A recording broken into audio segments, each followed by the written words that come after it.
common side effect or undesired side effect, possibly called a complication of any part of the disadvantages of breast implants, any part of a breast augmentation. That's the single most commonly cause, I would say, of an undesirable side effect or complication. Now, what else? There can be infection. Anytime we put a foreign material in the body, there's a chance of infection. Extrusion. For sometimes a woman's body may not tolerate an implant and extruded. That's uncommon. That's actually rare. It can migrate. The breast implant can move up, down, sideways or to the side. That isn't always clinically obvious, but typically when we put a breast implant in place, we don't sew it in place. It's possible for it to shift. So as I said, there can be extrusion, migration, and infection. I mentioned change in nipple sensation. I mentioned capsular contracture. I guarantee all women that the outline of the implant sometimes can be seen, and I guarantee them that it can be felt. In fact, we want to teach you to be able to feel the edge of your implant because you need to continue to do self-breast exams. So again, those are some of the possible downsides or disadvantages to breast augmentation that we need to mention. Also, implants can leak. It's a foreign material. Whether or not it's saline or silicone, implants can leak.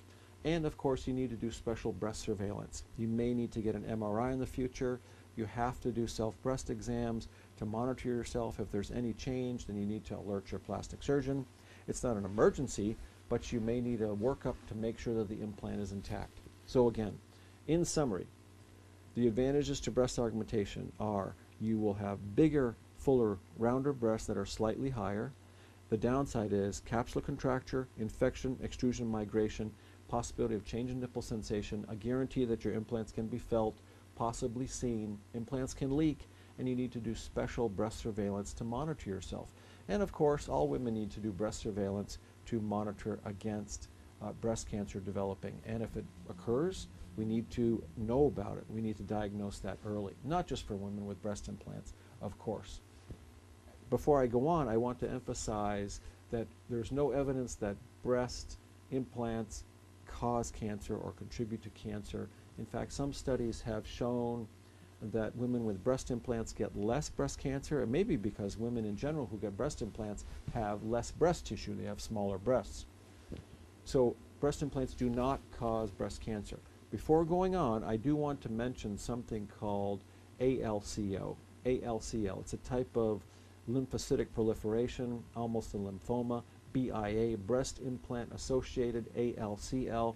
Now, for certain types of textured implants, especially if they get inflamed or there's a capsular contracture or there's chronic inflammation, there is a phenomena called BIA-ALCL, breast implant associated ALCL. It's a type of lymphoma, lymphocytic proliferation.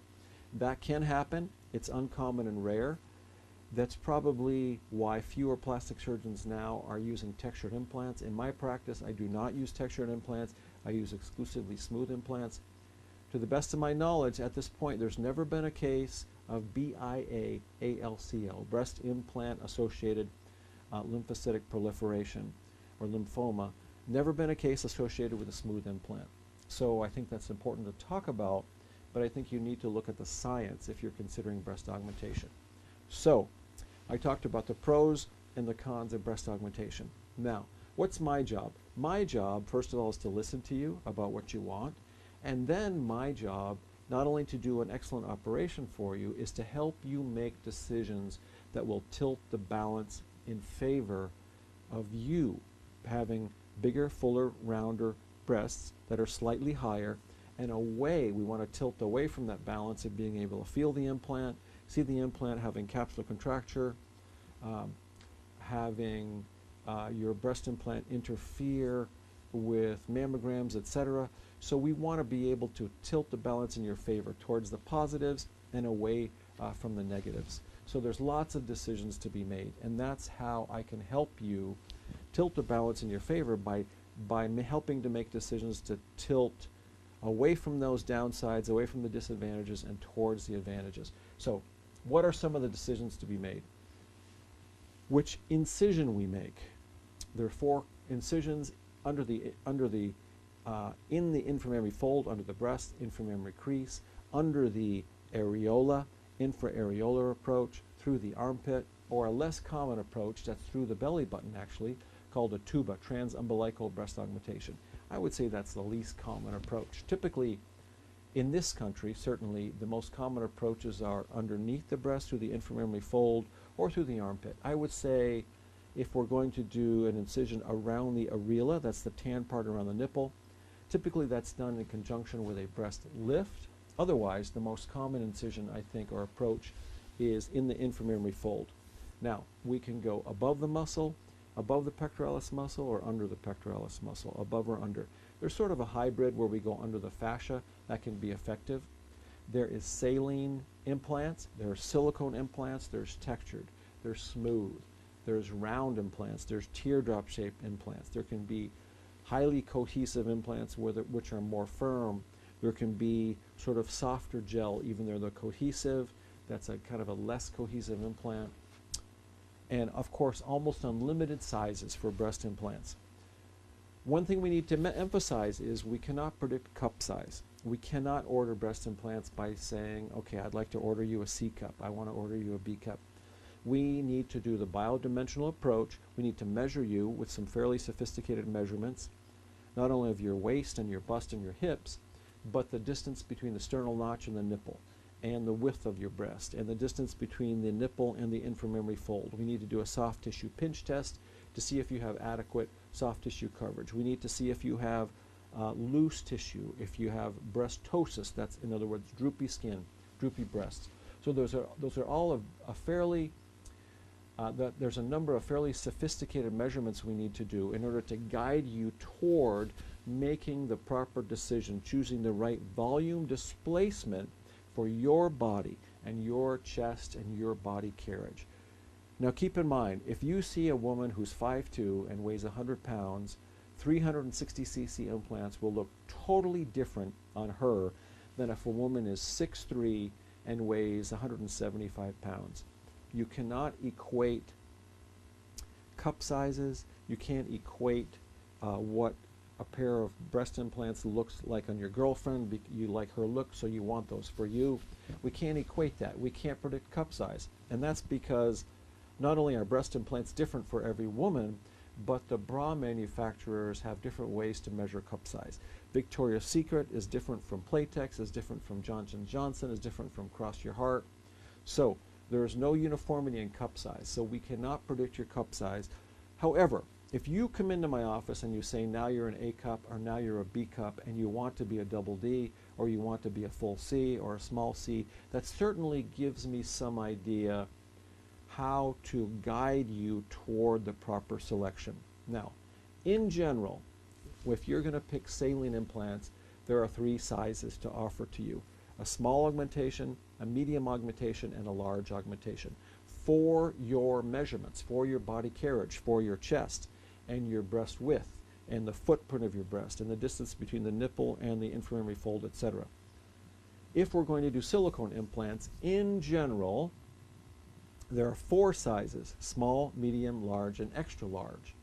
I'd say it's a little bit easier to go with silicone if you're going to be very big. I think that saline tends to stretch out the tissue more. They're a little bit heavier. So I think if we're going to go very big, typically we go silicone. So there's a lot of decisions to be made, and I can help you make those decisions, where to put the implant, above or under the muscle. I can help you decide on the incision. I can help you decide on round or teardrop shaped or smooth or textured. However, there are 2 personal decisions for you to make. The first decision for you to make is saline versus silicone. The second decision for you to make is roughly what size you want to be. Keeping in mind, we can't predict cup size, but you can give me some idea. For your body carriage, do you want to be increased in a small, medium, large, or extra large way? That's for silicone. If we're going to go saline, do you want to have a small, medium, or large augmentation? That's a general guide. Now, what about saline versus silicone? First of all, saline almost always goes under the muscle. It's possible to make a smaller incision because the saline implant comes empty. I can take all the air out of it. I can roll it up and put it in through a smaller incision and then fill it de novo. In other words, I can fill it when it's in the pocket. Therefore, a smaller incision is made. Saline implants are a little less expensive than silicone. They actually tend to leak more often than silicone implants. However, if a saline implant leaks, you know it right away. There's no question about the safety.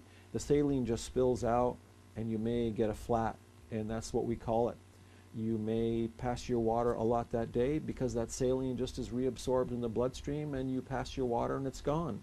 So you just go flat. Silicone, however, if you get a leak, you probably won't know it that day. And so hence, I tell all women who are getting silicone implants, you need to do self-breast exams. At the first sign of any change, you feel something different or something looks different, you need to get checked out.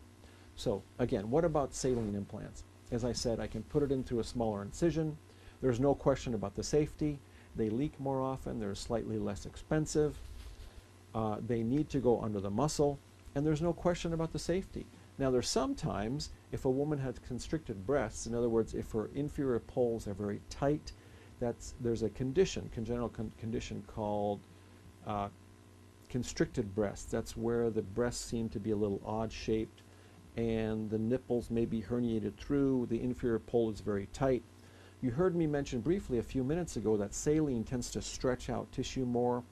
It's a little more, I should say, a little more hard. It's a little more difficult for the soft tissues to endure the saline implant. There's something called a water hammer effect. If we put saline breast implants in, the lower pole may stretch out. Now that may be an advantage if someone has constricted breast deformity. I can use that for a woman's advantage. The downside to saline implants is they can be felt more. They're firmer.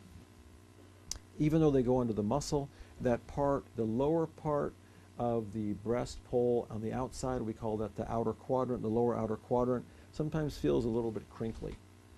So, saline implants are fine, however. I do saline and I do silicone. Now what about silicone? Silicone requires a slightly larger incision, doesn't have to be a lot larger. Silicone can go over the muscle or under the muscle. Almost unlimited sizes. They feel more like flesh.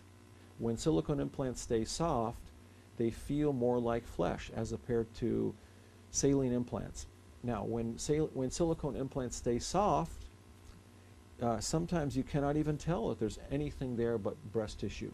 Now, we used to tell women that silicone implants may develop capsular contracture more often than saline implants. I'm not so sure that that's true. It may be true, but the data is not really that significant and maybe not clear. Capsular contracture can occur with both silicone and saline. We used to tell women that silicone implants develop capsular contracture more often. I'm not sure that that's true anymore. They're a little more expensive than saline. I think I mentioned that. The big downside to silicone implants, if you get a leak, you probably won't know it that day. You can have a silent leak. If they totally rupture and the silicone is running all over the place, you're going to know it. That's almost unheard of with the new cohesive gel implants. Cohesive means that the silicone, even if you tear the shell, it's not going to run all over the place. It stays just about where it is. It stays together. The molecules hug each other. They're a little bit sticky, even though it's soft. So it's cohesive. The women who get into trouble that I've seen over the years are the ones that ignore leaking silicone breast implants. When I say they get into trouble, what I mean is that after a while, if the silicone is free outside of the silicone shell, and both saline implants and silicone implants have that firm silicone shell, even though it's very thin. When the silicone gets outside of the shell, the breast tissue starts to absorb it or sponge it up, especially if it gets outside the capsule. You can have an intracapsular rupture or intracapsular leak. That's when the silicone is coming out of the breast implant but stays within the capsule. But soon it starts to transgress, get outside the capsule and get sponged up by the breast tissue. It can go to the lymph nodes. It can actually come through the skin. It can go deep into the chest wall or around the ribs. And that's a condition that's difficult to correct 100%.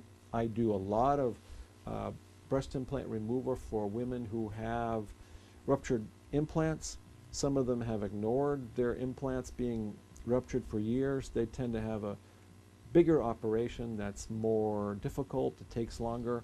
I'm happy to do it, but I encourage women who get silicone implants, if you have a change, to get a workup. See your mammogram center, see your plastic surgeon if you have any change. So again, that's a summary of the differences between saline and silicone.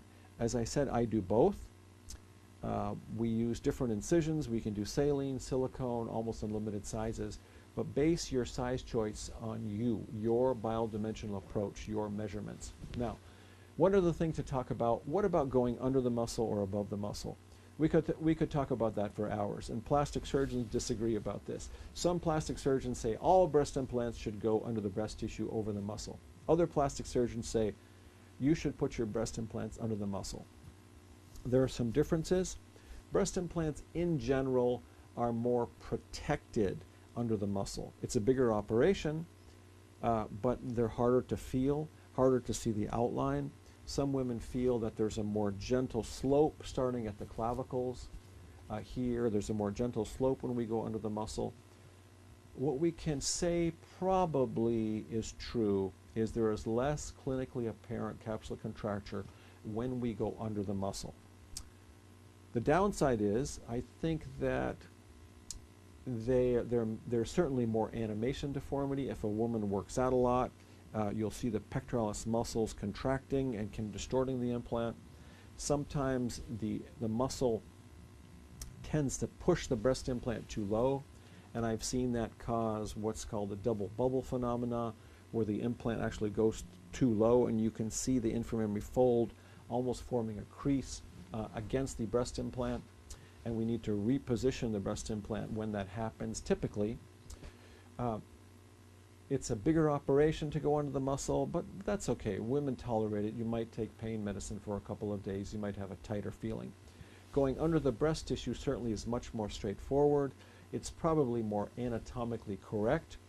I would say if you're not going to go too large with silicone, you can consider going above the muscle.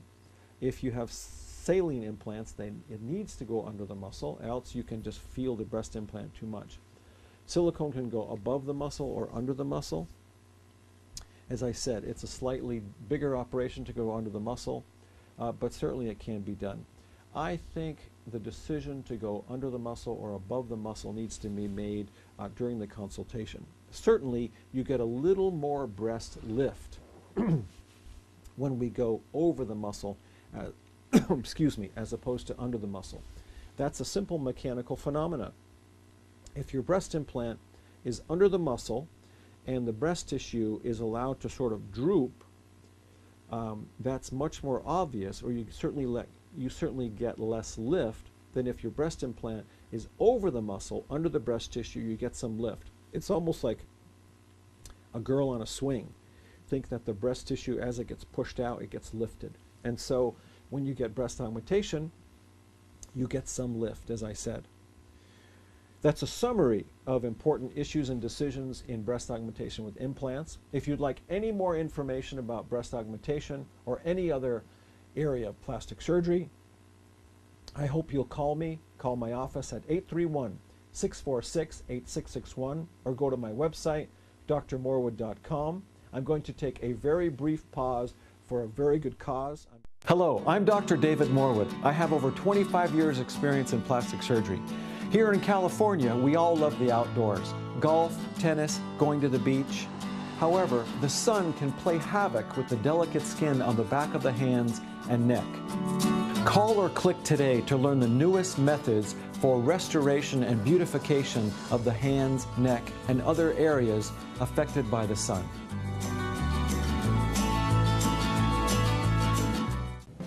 Hello, I'm Dr. David Morwood. I have over 25 years experience in plastic surgery.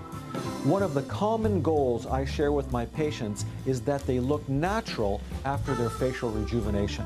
Dr. Morwood made me feel really comfortable. His staff is phenomenal. Going into his office is always a great experience. Call or click today to learn how our combined approach of art and science can enhance your natural beauty. Hello, I'm Dr. David Morwood. I have over 25 years experience in plastic surgery. A smooth, firm neckline is a universal sign of beauty in both women and men. Dr. Morwood not only helped me regain my confidence, he helped me achieve the best version of me. Call or click today to learn how the natural neck lift can rejuvenate your beautiful neck and jawline.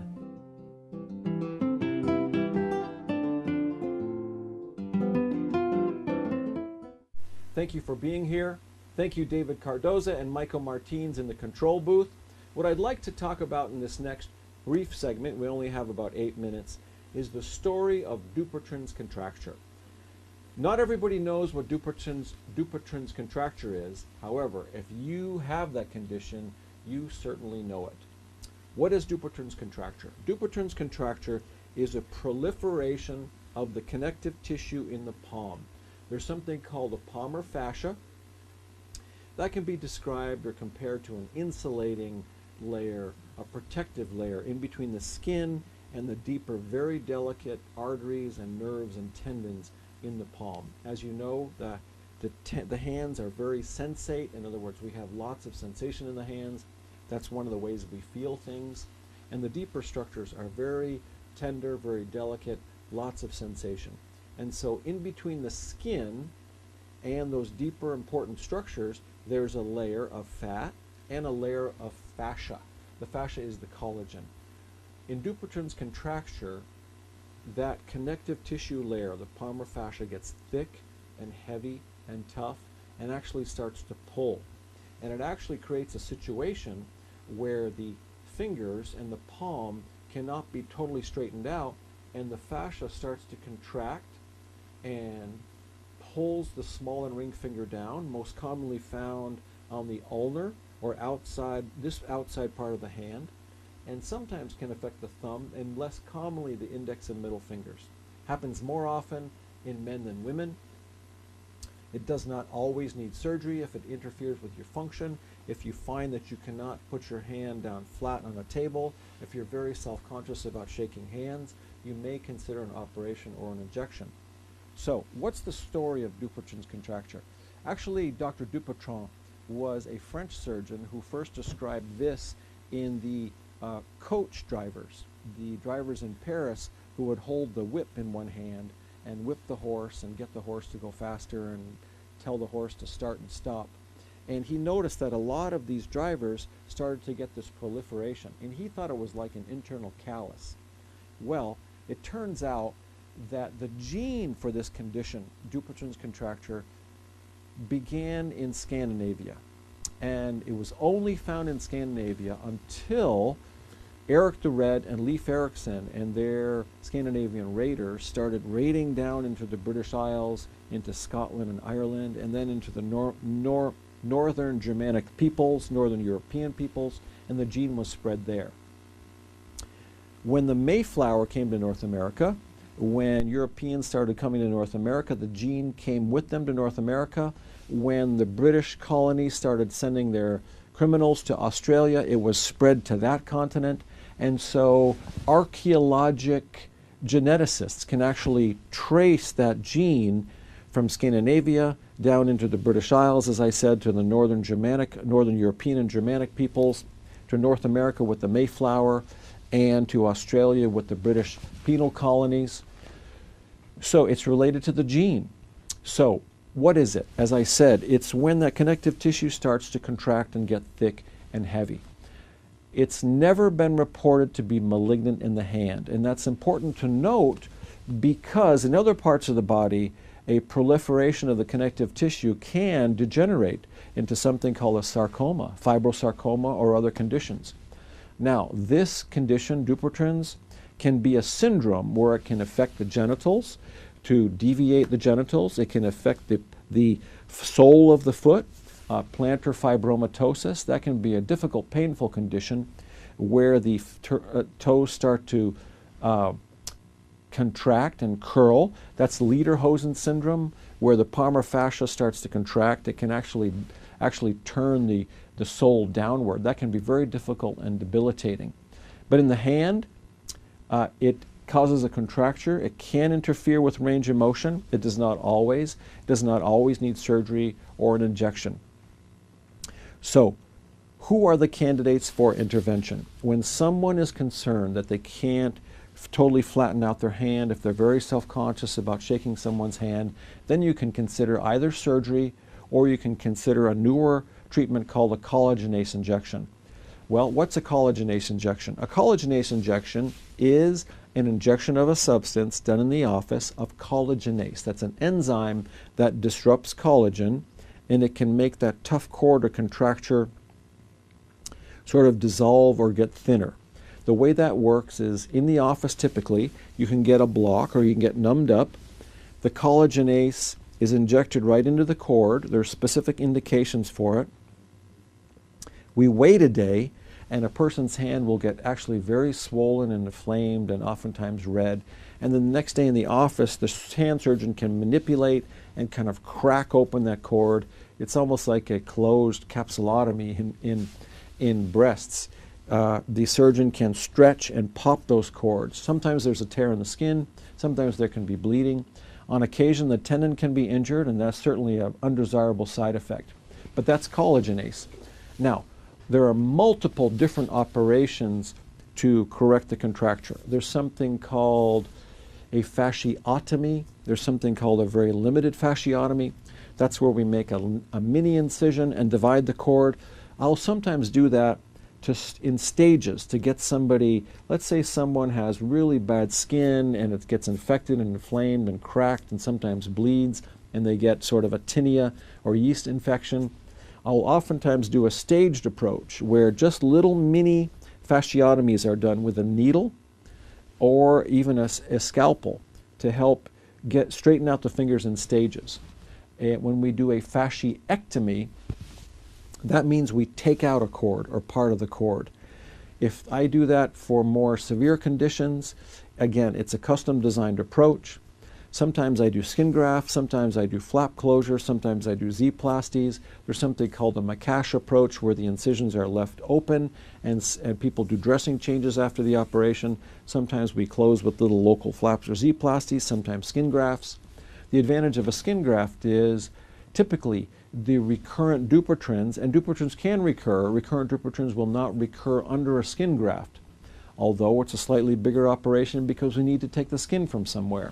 So surgery or surgical intervention can range from very mini incisions, very small operations, sometimes done in the office, to bigger operations where the nerves and vessels and tendons are dissected free and brushed aside and we take out the cord. It's possible that the tendons can be injured, it's possible nerves can be injured or vessels can be injured during an operation like that. But in general, if you go to a hand surgeon who's experienced and who's done a lot of Dupuytren's fasciectomies or fasciotomies, it's a reasonably safe, predictable operation to get improvement in the range of motion of the fingers. It's interesting that most people with Dupuytren's contracture cannot extend fully before an operation. Afterwards, they typically have better extension, but they need to do hand therapy to get all the flexion back. That's a brief story and an introduction to Dupuytren's contracture, which is very common today in Europe, in the Scandinavian peoples, and in Germanic peoples, and in Australia, and here in North America, Dupuytren's contracture. If you're interested in a collagen injection or getting referred to someone for collagenase, or you're interested in a fasciotomy or a fasciectomy for Dupuytren's, I hope you'll call my office, Dr. David Morwood, here in Monterey, California, 831-646-8661, or go to my website, drmorwood.com.